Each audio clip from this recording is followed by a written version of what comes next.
Bonjour mon ami, bienvenue dans cette vidéo autour d'un sujet d'importance. C'est le sujet de la confiance en soi. Je vais t'expliquer dans quelques instants pourquoi. C'est un sujet important pour moi. Je vais me servir évidemment de mon parcours de vie et jusqu'à aujourd'hui en fait, tout ce qui s'est passé pour moi. Ainsi, si ce sujet te parle, si toi-même tu as des problèmes parfois de confiance en toi ou juste si le sujet t'intéresse, eh bien, je te dis à tout de suite pour que nous puissions ensemble discuter de tout cela. À tout à l'heure.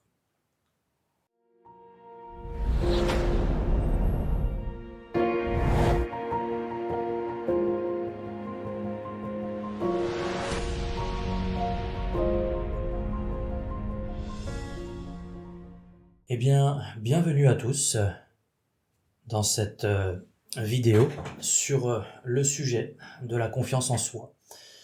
Donc, c'est un sujet que, comme je disais tout à l'heure, qui me tient un petit peu à cœur, puisque, alors évidemment, sur cette chaîne, j'ai abordé pas mal de sujets autour de l'hypnose, mais le fait eh bien, d'apprendre ces techniques-là, de les pratiquer, m'ont permis à moi aussi, particulièrement, d'évoluer dans ce domaine-là. Ainsi, on pourrait dire que je peux me permettre d'avoir une expertise, on va dire, un œil parfois un peu aiguisé sur ce terme-là qu'on emploie parfois, à quoi ça fait référence, comment on peut contourner des difficultés de confiance en soi. Et puis je pense qu'à travers aussi un parcours, à travers l'expérience, comme je l'ai dit, ce sera peut-être un petit peu plus fin dans ce que je peux vous apporter. Il est possible d'ailleurs que les vidéos de cette chaîne, les prochaines du moins, tournent pas mal sur ces sujets-là, en essayant de me livrer un petit peu plus aussi, moi, sur ce que j'ai pu vivre. Peut-être que la substance pourrait donc être un peu plus concrète, dirons-nous. Voilà, bienvenue en tout cas à ceux qui peut-être découvrent la chaîne ou ceux qui la connaissent déjà. Comme je l'ai annoncé sur la vidéo précédente, il y a des choses qui changeront au fil du temps sur la chaîne, puisque celle-ci, je vais la dédier davantage on va dire, au face cam, comme je suis en train de faire là. Et puis l'autre chaîne que j'ai créée il y a peu, je pourrais vous mettre un lien, le nom de la chaîne, vous la trouverez dans le descriptif de cette chaîne-là aussi. Vous avez juste à cliquer dessus. L'autre chaîne, ce sera donc les séances d'hypnose guidée, où vous avez juste à mettre un casque, vous posez et puis écouter vos sessions tranquillement. Tous les dimanches, il y en aura des nouvelles. Là, peut-être que vu que j'en ai quelques-unes en stock, il est possible que j'en mette un petit peu plus dans les 2-3 semaines à venir pour écouler un peu mon stock. Et ensuite, ce sera vraiment tous les dimanches. D'ailleurs, à ce sujet, si certains d'entre vous ont des connaissances au niveau audio, n'hésitez pas à me donner quelques conseils, parce que l'audio, c'est hyper important. J'essaye de trouver des moyens d'améliorer tout ça. L'image est pas trop mal, je trouve, mais l'audio, parfois, c'est pas foufou. Donc là, vous voyez, j'ai acheté ce micro-là, qui est un bon micro de podcast et de voix off, le Rode NT, pour ceux qui connaissent. Et bon, pour l'instant, je fais. De toute façon, il n'y a que comme ça qu'on peut avancer. J'y reviendrai tout à l'heure aussi à ce sujet-là, ce sujet du fer. Au début, je le mettais donc directement plugué sur la caméra du téléphone, puisque là, j'enregistre au téléphone. C'est pas si mauvais que ça. Et là, bon, c'est plugué directement sur le PC à côté via Audacity pour ceux qui connaissent. Je pense que je vais pouvoir m'améliorer au fil du temps, peut-être via d'autres logiciels, parce que je trouve que le son est des fois un peu étouffé. Bon, c'est un détail. Ceci étant, l'autre jour j'étais en train de réfléchir un peu à ça, quel sujet je pourrais aborder sur la chaîne qui pourrait intéresser peut-être des gens. Alors évidemment autour du sujet de l'hypnose, mais pas que. On va essayer d'ouvrir un petit peu la porte. Peut-être davantage sur le sujet d'évolution perso. Donc du coup, le sujet va un petit peu digresser ou s'ouvrir à d'autres thématiques, peut-être un peu plus larges. L'hypnose est important parce que moi, c'est une base, un terreau qui m'a appris pas mal de choses pour évoluer, tout simplement. Mais voilà, on va essayer d'élargir un peu les choses. Ça pourra peut-être intéresser plus de monde. Et mon questionnement, c'était aussi, parce que j'ai abordé pas mal de sujets techniques sur l'hypnose, mais au bout d'un moment, bon, les sujets s'épuisent, et puis il y a pas mal de ressources déjà sur YouTube aussi, hein, sur l'hypnose, d'autres qui le font très bien aussi. Donc je me disais quelle plus-value je pourrais apporter sur YouTube. L'idée c'était pourquoi pas se servir aussi de ce que moi j'ai pu vivre sur ces sujets-là, des trucs perso, mais que j'ai pu faire évoluer grandement, parce que très clairement j'ai pu évoluer beaucoup sur ces sujets. Je pense qu'en partant sur des bases là un peu perso, ça peut être redonner une dynamique, en tout cas, à la chaîne et à l'intérêt de ceux qui la regardent, tout simplement. Donc, ouais, je faisais un petit bilan sur. Là aujourd'hui j'ai 42 ans, et alors je ferai des petites découpes sur certains passages un peu longuets, mais des fois ce sera un peu brut de décoffrage, parce que ça peut être sympa de parler comme ça entre nous aussi, hein, on va pas s'embêter. J'essaierai de faire ça au mieux. Sur le parcours de vie, ouais, je disais, parce que là, donc j'ai 42 ans, et il y a pas mal de choses qui ont bougé quand même fort depuis, à partir de mes 30 ans. Je vais vous expliquer pourquoi. Et je me disais quand même, il y a un point qui a bougé fortement dans ma psyché, dans oui, mes ressentis, dans mon évolution perso intérieure, on pourrait dire ça. Et je pense que c'est vraiment la confiance en soi qui a beaucoup bougé, puisqu'il y a des années en arrière, je pense que mon curseur de confiance en moi, il était bas. En tout cas, il n'était pas très haut. Euh, je vais faire un petit distinguo d'ailleurs par rapport à l'estime de soi. C'est un mot qu'on emploie aussi, qui est différente de la confiance en soi. Donc déjà, faisons ce distinguo si vous le voulez bien. L'estime de soi, alors j'ai pris quelques petites notes là, il n'y a pas longtemps. C'est très mal écrit, mais juste pour que je m'y retrouve un petit peu. Euh, Notamment, l'estime de soi, ça fait référence à l'opinion que l'on a de soi, la valeur que l'on se donne. Ok ? La confiance en soi, ça fait référence davantage à l'action. S'engager dans quelque chose d'incertain. Affronter les situations. Comprenez un peu la distinction ? Mais les deux, on pourrait avoir ça un peu comme une balance, les deux se soutiennent l'un et l'autre. C'est clair que si on a une faible estime de soi, peut-être que ça va entacher la confiance en soi.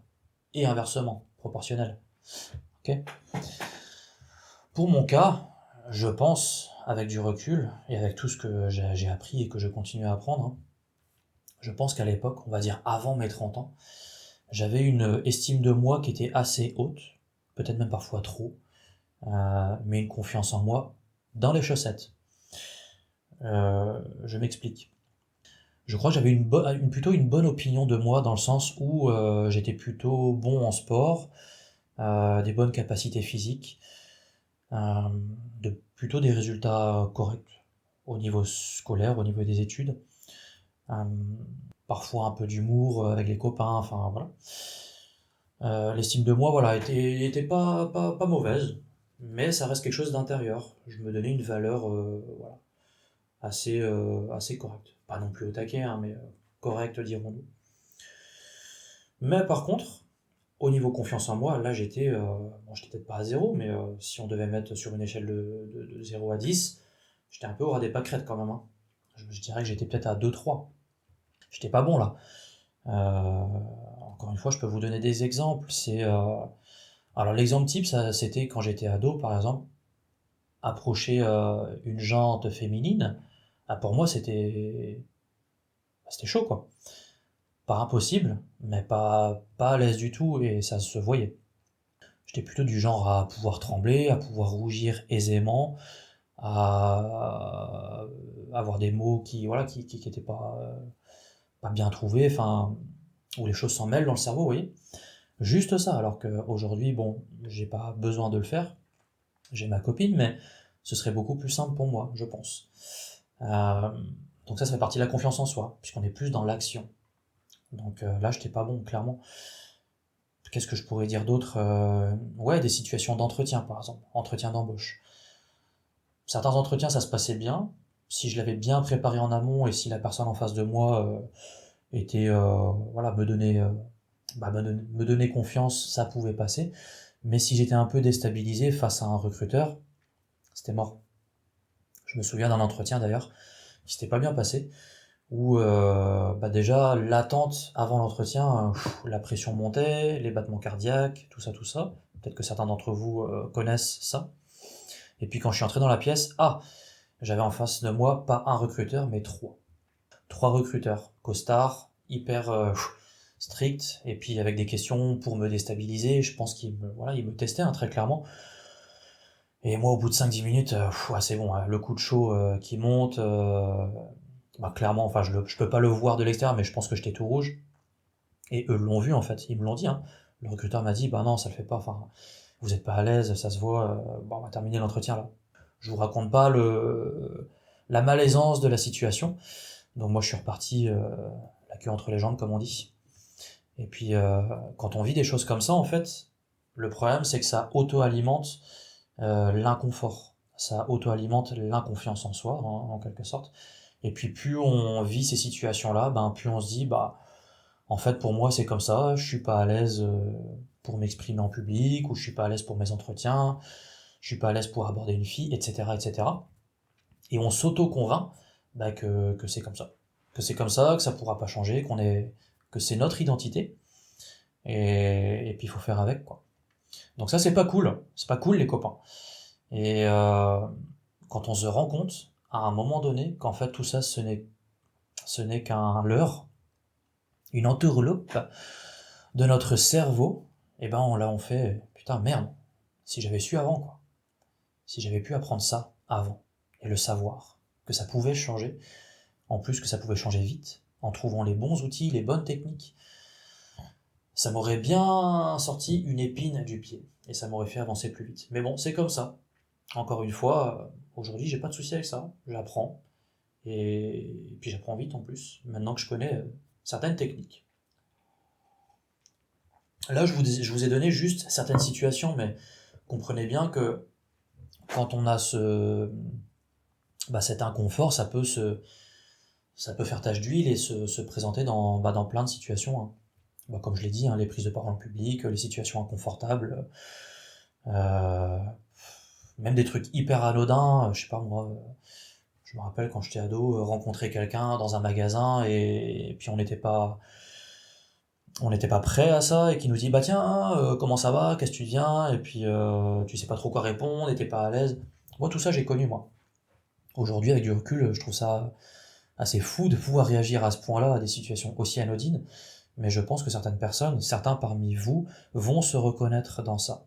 D'ailleurs si vous connaissez des gens qui ont des problèmes de confiance en soi et qui partent vite en cacahuète dans des situations toutes simples, n'hésitez pas à leur partager cette vidéo ou cette chaîne. Il y aura des choses à venir où moi je donnerai évidemment des conseils, des tips, des solutions à cela.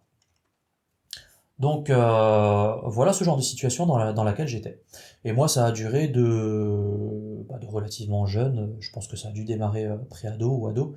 Forcément quand on se confronte aux petits camarades de classe, de collège qui commencent peut-être à voir qu'on n'est pas à l'aise, eux ils vont se servir de ça pour se mettre en avant évidemment, ou pour se moquer, ou quand on a des petits exposés à faire en classe, enfin voilà, ça démarre souvent dans ces situations-là. Hein. Donc moi ça a démarré là, et puis jusqu'à tard, hein, jusqu'à la fin du lycée, et après peut-être même plus loin, je dirais peut-être même jusqu'à mes 30 ans, où j'ai quand même eu des situations où je me rendais compte par moi-même, peut-être que c'était un peu mieux avec l'âge évidemment, mais que c'était pas toujours hyper confort quoi. Et à partir de mes 30 ans, c'est là que ça a commencé à bouger fort. Je vous dirai pourquoi aussi. Oui, messieurs, dames. Donc voilà, le sujet du jour. Alors peut-être la vidéo sera peut-être un petit peu longue, j'essaierai de faire des petites découpes, mais là on parle entre nous, on est tranquille, prenez votre petit caf, on est posé. Malgré tout, parfois je m'en sortais pas trop mal parce que, mine de rien, je mettais en place des choses aussi. Je suis quelqu'un d'assez travailleur, donc c'est pour ça que mon estime de moi était pas si mauvaise, parce que je travaillais, je gagnais ma vie, je faisais ce qu'il faut pour mes études pour avoir des notes correctes, etc. Donc mon estime de moi compensait parfois cette balance, mais pas suffisamment à mon goût. Je me rendais bien compte que des fois, après une entrevue, un entretien, un exposé, je fais mais putain, mec, comment se fait-il? Comment ça se fait? Alors que tu as une bonne estime de toi, que dans l'action, t'es pas bon.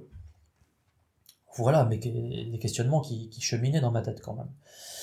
Euh, donc, bon, jusqu'à mes 30 ans, j'ai fait voilà, des études. Concrètement, j'ai fait 2 DUT, j'ai fait des boulots divers et variés. Je m'en sortais pas mal parce que mes résultats étaient pas mauvais. Au travail, ça allait aussi parce que bah, je suis assez bosseur, donc ça passe.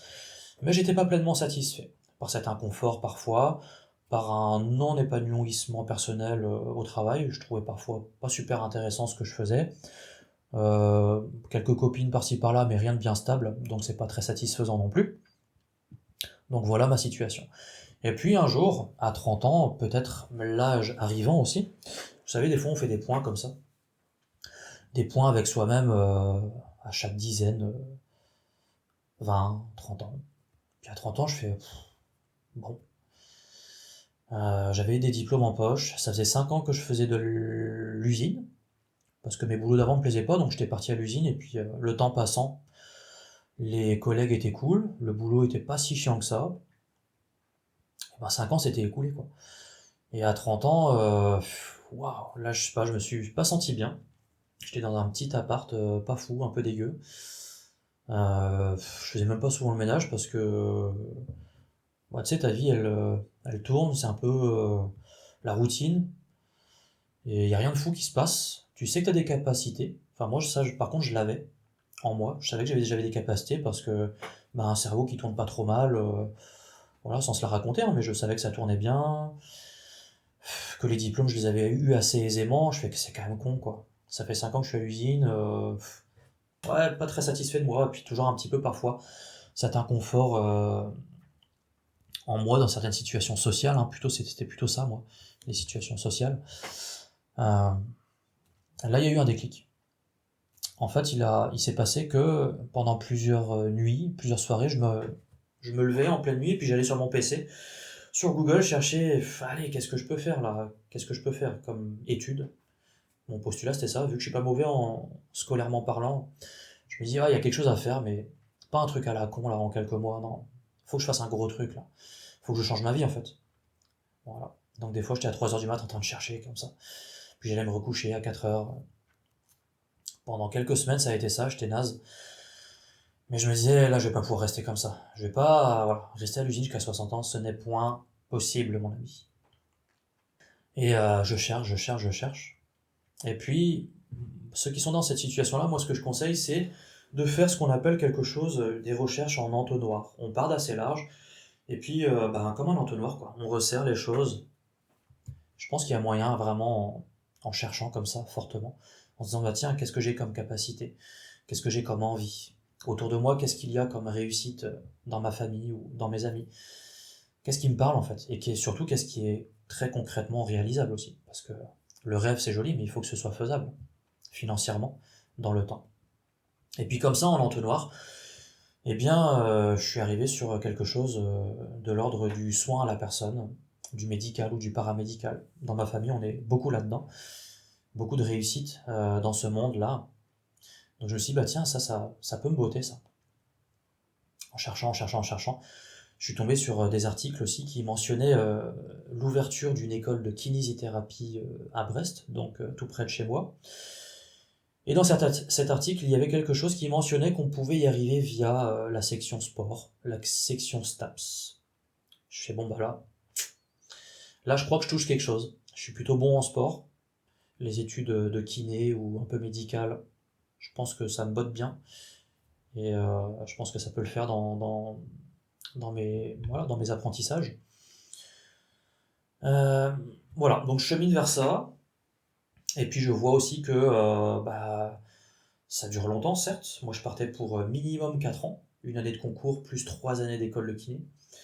Mais je me dis, vu que ça fait longtemps que je travaille, bah, je peux avoir 2 années de chômage, éventuellement. Si je m'en sors bien en travaillant les vacances et tout, je peux peut-être avoir, allez, m'en sortir pas trop mal sur 3 années. Et puis la dernière année, on verra. C'est ce que j'ai fait. Là, franchement, ça a fait. J'ai senti ça, hein. Moi, je vous le souhaite à tous. Si vous êtes dans cette situation, c'est de sentir dans son cerveau, ça fait comme un ping, un truc où tu fais, putain, là, c'est bon, quoi. Là, c'est bon, on repart à zéro. On met les choses à plat, les copains. On met les choses à plat, on repart de zéro. Et on y va. On fait feu. Et puis dans ma tête, ça a fait ça, et j'ai senti ce truc aussi où je me suis dit, c'est mort, il n'y a plus rien qui va me foutre des barrières devant moi. C'est mort. Même les gens disaient, ouais, mais ça va être dur, le concours. Oui, ça va être dur, mais je vais y arriver. C'était même pas peut-être, on verra. Non, c'était je vais y arriver. Voilà. J'ai même eu, je me rappelle, une copine à l'époque qui me disait, ouais, qui avait le sentiment que j'avais un peu de prétention en disant ça. Mais pour moi, c'était pas une de la prétention, c'était juste, il n'y avait pas d'autre option en fait. J'avais pas le choix. Je n'avais pas d'autre choix que d'y arriver en fait. Donc, je me suis donné les moyens, tout simplement. Vaut mieux partir sur ce postulat-là, plutôt que de se dire, bon, je vais essayer, hein. Et puis là, bon, et du coup, il peut y avoir des embûches, quoi. Vaut mieux y aller à taquet. On se laisse pas le choix, on y va. Et puis on aura fait de notre mieux, quoi. Donc moi, j'étais parti là-dessus.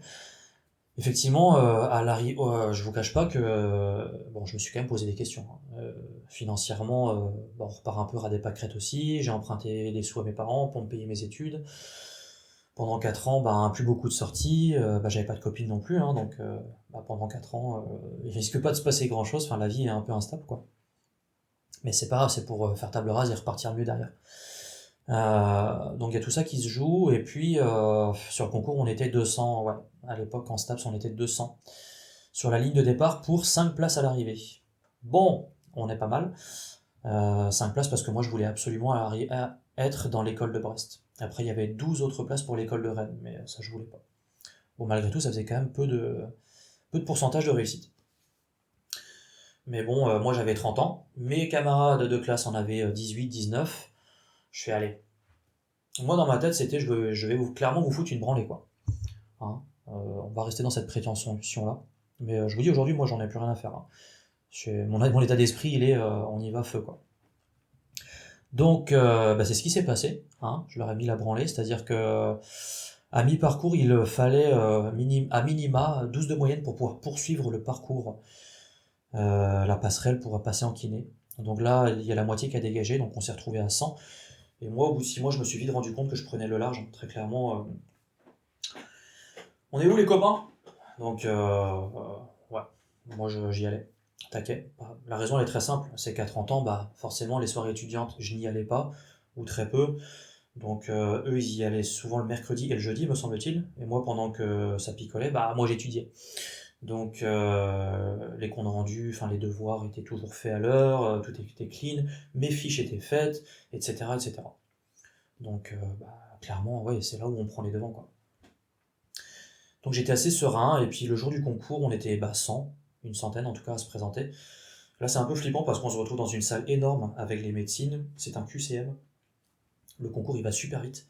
Je crois qu'en 3 quarts d'heure, 1 heure c'est loché. 2 fois. Il y a deux sessions pour nous. Une session un peu plus axée sport, une session axée un peu plus médicale, quoi. Et donc faut cocher les cases, et on sait que nous on va être pris sur une correction par des QCM, quoi. C'est vraiment ça, quoi, c'est assez fou. Mais moi je sais, de toute façon les règles elles étaient claires, hein. C'est que dans les QCM il n'y a pas de surprise. Les questions que vous avez à cocher, elles sont dans vos cours. Donc je me suis limité à ça, je me suis pas éparpillé, j'ai appris mes cours par cœur. On va pas se mentir.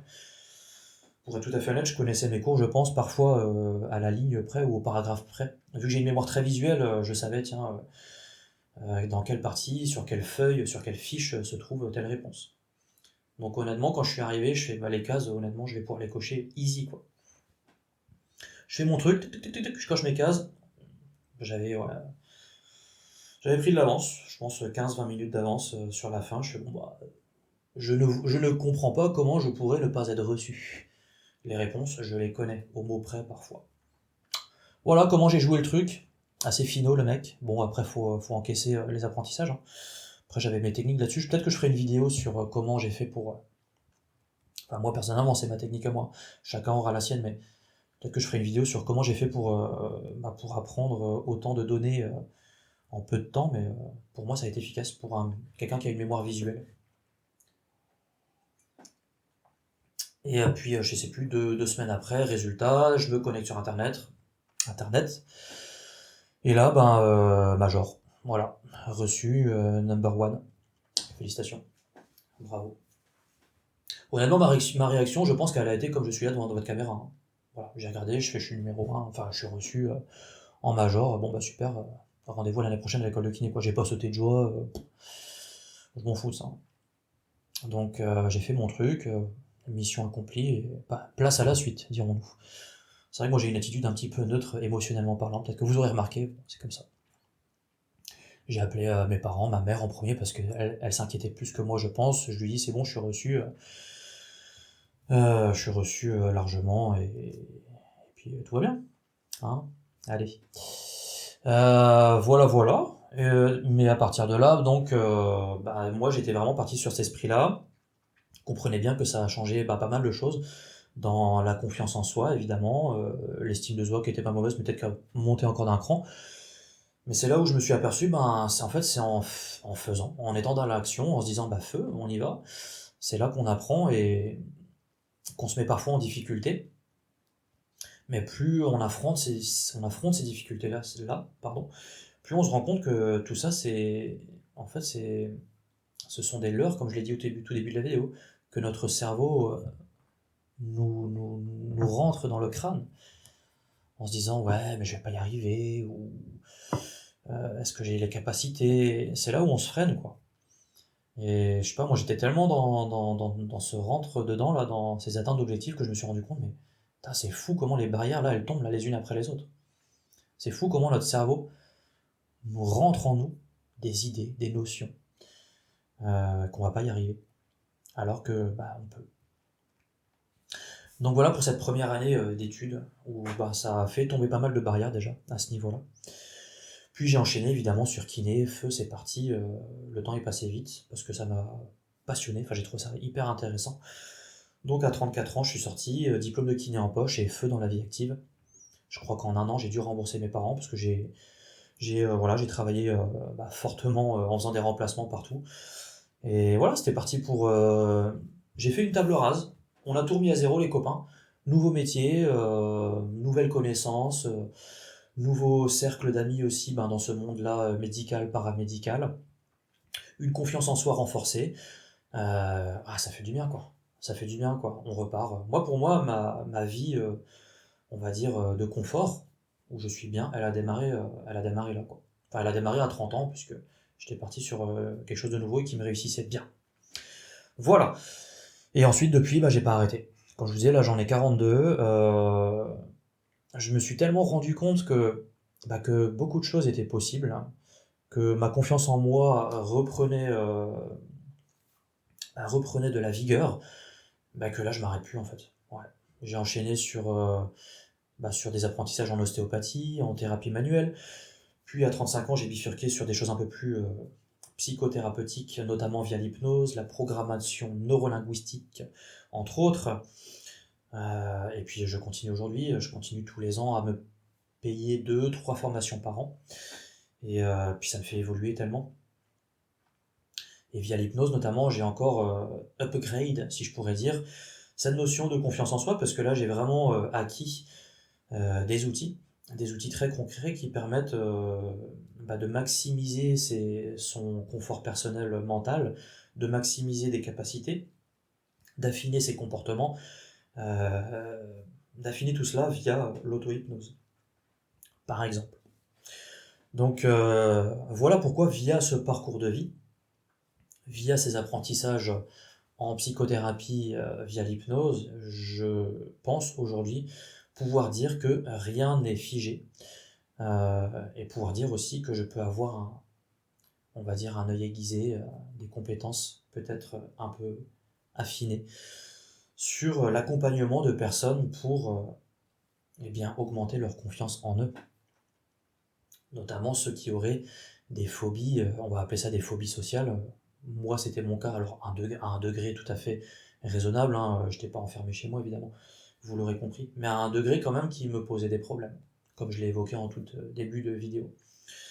Donc je me sens à l'aise en tout cas pour, en quelques séances, souvent en 2 séances, apporter des outils à une personne qui serait inconfortable pour la prise de parole en public, pour ce qu'on appelle l'érétophobie, si je ne me trompe pas, c'est la peur de rougir en public. Moi, ça j'ai connu, hein, je vous le dis. Je vous le dis. Euh, Peut-être que je ferai une vidéo particulière sur l'érotophobie, c'est un sujet intéressant. Parce qu'en fait, comme je le disais, on auto-alimente le fait de... Ben, je pense que certains d'entre vous ont connu ça, vous savez, quand on devait passer en exposé devant les copains, là, et ben on attend notre tour, et avant de passer déjà, on se conditionne à se dire putain c'est mort, je suis sûr que je vais rougir quoi. Et presque on l'est déjà avant de passer. En fait, on auto-alimente le truc et ça s'emballe. Ou alors juste le fait de parler en public, bah, y en a qui rougissent pas mais qui ont le cœur qui s'emballe et qui trouvent plus leurs mots. Et juste le fait d'y penser, et bah déjà c'est parti. On a alimenté la machine en inconfort, en je vais pas y arriver et tout ça, tout ce merdier là. Et ben ça c'est un sujet intéressant parce que bah aujourd'hui je peux dire que c'est pas figé et qu'on peut même surpasser ça. Enfin, moi je me surprends à faire des trucs aujourd'hui, je fais il y a 15-20 ans en arrière, mais j'aurais jamais pu faire ça, c'était juste pas possible en fait. Donc je peux accompagner des gens là-dessus, y a pas de souci. Quoi d'autre? En faisant une rétrospective aussi, ça continue à bouger, mais de plus en plus vite pour moi, parce que mon cerveau là il se blinde pas mal. Je garderai toujours, je pense, c'est toujours moi, hein, c'est toujours, je suis toujours Yannick Carmenton, quelqu'un d'assez discret, d'assez introverti, mais c'est ok. Moi, je suis à l'aise avec ça. Je serai jamais le gars en soirée, tu vois, qui va se montrer, qui va parler super fort pour amuser la galerie, qui a besoin de porter toute l'attention sur lui. Moi, c'est plutôt des gens qui vont me gonfler assez vite, ça. Je trouve qu'il n'y a pas besoin de ça, finalement, pour intéresser les gens. Moi, j'aime bien être dans l'écoute, euh, être dans l'écoute, m'intéresser aux gens, et puis prendre la parole uniquement quand c'est intéressant, quand ça peut apporter une plus-value. Et là, je trouve on devient plus intéressant auprès des gens aussi. Il n'y a pas besoin de faire le foufou et de dire raconter n'importe quoi ou parce qu'on veut porter la lumière sur soi, ça m'intéresse pas. Et ça va me gonfler parce que ça me ressemble pas. Donc je reste cette personne assez introvertie, discrète, un peu taiseuse comme ça. Mais par contre, j'ai de la confiance en moi aujourd'hui, beaucoup plus qu'avant. Plus affirmée aussi. Si je suis pas d'accord avec quelqu'un ou si quelqu'un me gave, bon, je vais m'autoriser assez vite, avec des mots posés, hein, sans problème, de pouvoir lui énoncer ce que j'ai à lui dire. Alors qu'avant, j'aurais été plus dans un profil à m'écraser, ou être plus dans un profil de suiveur aussi. C'est fini ça, c'est fini pour moi les amis. Euh, oui, et puis je disais, plus on se confronte à tout ça, plus ça s'accélère aussi. C'est-à-dire, moi je me disais, les 3 dernières années, c'est quand même fou. Il y a 3 ans, j'ai construit ma maison. Il y a 2 ans, j'ai acheté mon cabinet, qui aujourd'hui tourne à foison plus que jamais. Euh, et puis sur les 2 dernières années, ça continue à s'accélérer. Aujourd'hui, j'ai des projets de conférences autour de l'hypnose. Vous imaginez faire une conférence devant des gens, et devant beaucoup de gens, parfois, bah aujourd'hui, ça ne me pose pas de problème. Alors parfois, je sens toujours en moi peut-être un petit peu de battement cardiaque et tout ça, mais ça c'est normal, ça fait partie du jeu. Mais par contre, une fois que c'est lancé, je suis ok, et je fais même des démonstrations d'hypnose devant tout le monde. Enfin, non, ça, il y a 15 ans en arrière, c'était no way, les amis. Des conférences, des soirées que j'anime devant tout le monde. Honnêtement, je pourrais le faire même devant un parterre de gens beaucoup plus important que ce que je fais là. C'était 100 ou plus de personnes. Je pense que ça me poserait vraiment pas de problème. Voire même, je cherche, je chercherais à le faire. Parce que je trouve ça tellement intéressant. D'apporter du plus aux gens, des connaissances. Qu'est-ce qu'il y a encore? Les YouTube aussi, s'afficher comme ça devant les gens, prendre la parole, faire du montage, essayer de s'améliorer sans cesse sur les vidéos, etc. Bon, tout ça, ça évolue aussi grandement, alors euh, tout ça, ça se met en place avec cette fameuse confiance en soi. Et finalement, je me disais, vous savez, tous les changements que l'on opère chez les gens avec des accompagnements, je crois que cette confiance en soi, finalement, c'est ce socle, ce socle qui sous-tend quasiment tout, finalement. Vous savez, ces grandes thématiques de, euh, comment dirais-je, par exemple, c'est tout bête, mais je vois des gens parfois pour l'arrêt du tabac. Si on n'a pas cette confiance en soi de changement, ça va être compliqué. Qu'est-ce que j'ai encore? Cette confiance en soi de changement dans un changement de vie, un changement de voie, un changement de travail, d'affronter des difficultés personnelles, d'affronter même un deuil, que sais-je. Finalement, ce socle de confiance, il sous-tend pas mal toutes ces thématiques que l'on aborde en accompagnement thérapeutique. Alors évidemment, il y a d'autres outils pour débunker, pour aider à sortir la personne de choses tout à fait inconscientes qui se déclenchent automatiquement. Et là, cette confiance en soi, elle sera tout à fait insuffisante. Mais toutefois, c'est un socle important pour avancer, je crois, sur toute thématique dans nos vies, à chacun. Voilà pourquoi je pense que, eh bien, il y aura plusieurs vidéos sur ce thème-là, sur cette chaîne, en tout cas si ça vous intéresse. Je vois que le temps défile et que c'est un peu long. J'espère que je vous embête pas trop. Bon, écoutez, encore une fois, j'ajusterai dans le temps, hein. N'hésitez pas à commenter, hein, à me dire bah, si c'est intéressant ou pas, ou si on s'en fout. Et puis moi, j'ajusterai en fonction de ça. Encore une fois, je fais. Et après, on verra. Ce n'est qu'en faisant qu'on peut avancer, n'est-ce pas? Voilà. Ah oui, et une autre note que je m'étais mise là sur ma feuille, c'était les projets musicaux que j'ai. Je fais de la musique aussi, là beaucoup moins depuis quelques mois parce que je suis trop pris. Mais par le temps, j'avais ce projet musical-là aussi, où moi, ça m'a apporté beaucoup. Je conseille aussi à toute personne qui serait un peu en difficulté comme ça, bah, de se confronter aux autres socialement, peut-être d'avoir des projets annexes bah, qui vous mettent un peu en difficulté toujours. Et moi, ça a été la musique. J'ai fait 3 albums d'ailleurs, comme quoi, à un moment donné aussi, j'étais dans le faire, hein, je faisais. Et parfois, bah, je me forçais un peu à me mettre en difficulté pour faire des prestations devant les gens. C'était pas toujours hyper confortable, mais mine de rien, je pouvais me cacher un peu derrière ma guitare et puis peut-être en baissant un peu les yeux, en chantant, parce que je chantais aussi, ben, derrière mon morceau, bah, voilà, j'étais pas obligé d'affronter directement le regard des gens. Et vu que c'était pas si nul ce que je faisais, mine de rien, bah, ça me confortait dans l'idée que les gens apprécient ce que je fais et parfois venaient me voir, ah, bah, c'est sympa, tu chantes bien, tout ça. Donc moi, ça m'a permis de débunker un petit peu aussi ces inconforts. Mais en fait, c'est assez paradoxal, hein, parce que je me rappelle, ouais, moi j'étais vraiment des fois à un niveau très élevé de monter en puissance, bah, de battement cardiaque, de prendre des suées, des coups de chaud et tout. Et pourtant, je me forçais hein, des fois à me dire, bah c'est pas grave, j'essaye de mettre une date où j'invite des gens pour montrer un peu ce que je fais à la guitare avec des gens en face de moi. Dans cette idée un petit peu en arrière-plan de me dire, bah je vais affronter cet inconfort, mais plus je le fais, et ben, je me rendais compte aussi que plus je me remettais dans ces situations-là, plus ça, comme un curseur, plus ça descendait un petit peu aussi cet inconfort et reprendre cette confiance aussi en moi au fil du temps. Donc vous serez obligé de passer par là, malheureusement. Il n'y a pas tellement le choix, je vous le dis. Vous serez obligé de peut-être de vous faire même des petites listes, hein, ça c'est pas idiot de vous dire bah ok, qu'est-ce que je peux mettre en avant ou à quoi je peux me confronter pour que ce soit un petit peu inconfortable mais pas trop. Et que jusqu'à ce que ça devienne tout à fait facile pour moi, à ce moment-là je règle le truc ou je le coche et je passe à l'étape suivante comme ça de plus en plus. J'avais conseillé ça à une dame qui était phobique sociale, qui pouvait même pas rentrer dans un magasin, vous voyez. Ben, je lui disais, peut-être aller, je sais pas moi, acheter une baguette de pain ou prendre un petit truc dans un petit supermarché où il n'y a pas grand monde, à une heure où il n'y a pas beaucoup de monde. Et une fois que cette case-là elle est cochée, ben, vous passez à l'étape suivante. Et en quelques semaines, me semble-t-il, c'est sa mère qui m'avait dit que voilà, ça allait beaucoup mieux en fait, jusqu'à ce qu'elle puisse rentrer dans un supermarché par exemple. Vous voyez. Donc fixez-vous des petits objectifs comme ça. Moi la musique ça m'a beaucoup aidé à ce niveau-là. Donc, et après 3 albums, là j'ai un peu arrêté parce que bah, comme je vous le disais, là je suis un peu taqué sur beaucoup de projets. Mais bon, ça reviendra là. Mes guitares sont chez moi. Si un jour j'ai d'autres inspirations, qui sait, bah, je la reprendrai et puis je sortirai de nouveaux morceaux. Rien n'est impossible. Ça c'est important aussi. Dites-vous-le dans votre tête, c'est que moi là où j'en suis aujourd'hui, honnêtement, il y a 15 ans en arrière, je pensais pas que c'eût été possible. Que je sois dans mon cabinet là, à vous parler en face avec une caméra. Un cabinet qui m'appartient, dans lequel je travaille, dans lequel je suis totalement indépendant, je gère mes journées, je gère mes plannings, je me diversifie énormément. J'ai mon planning de kiné, mais en parallèle de ça, là, j'ai 25% de mon planning qui est dédié à autre chose. Donc à faire ça, à des vidéos, à recevoir des gens en accompagnement hypnotique, à faire des séances un petit peu plus atypiques, avec un petit peu de thérapie manuelle et de médecine chinoise aussi que j'ai appris.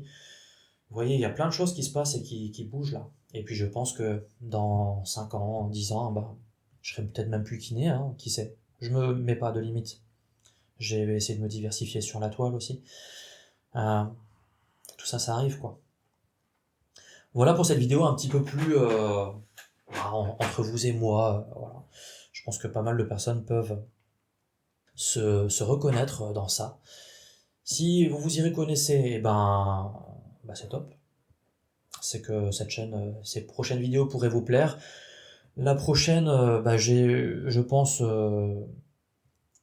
en tout cas, essayez peut-être de vous donner pardon, des choses un petit peu plus fines sur des techniques pour vous sortir de phobie sociale ou d'érotophobie, je sais plus comment ça se dit, je le marquerai en bas de la vidéo, d'inconfort personnel dans diverses situations. En tout cas, quelque chose qui englobe un déficit de confiance en soi. Mais rassurez-vous, je suis là devant vous, ce qui fait que c'est largement surmontable. Je l'ai vu de mes propres yeux à travers des gens que j'ai pu accompagner aussi. C'est tout à fait possible et rapidement, en trouvant les bons outils. Ainsi aussi, je pourrais vous diriger vers l'autre chaîne, celle sur laquelle je vais publier des vidéos où vous aurez juste à mettre un casque sur les oreilles ou des écouteurs pour faire vos séances d'auto-hypnose à la maison. Il y en aura évidemment sur la confiance en soi, mais sur d'autres thématiques. Ça pourra vous permettre déjà de mettre un pied un petit peu dans ces techniques-là. Je crois que j'ai fait le tour, les amis. J'ai pas dit trop de conneries, et je pense qu'au fil du temps aussi, je serai peut-être un peu plus à l'aise pour faire des petites digressions, des petites blagounettes. Je suis pas le dernier là-dessus non plus, mais encore une fois, faut s'exercer à prendre la parole. Voilà, simplement.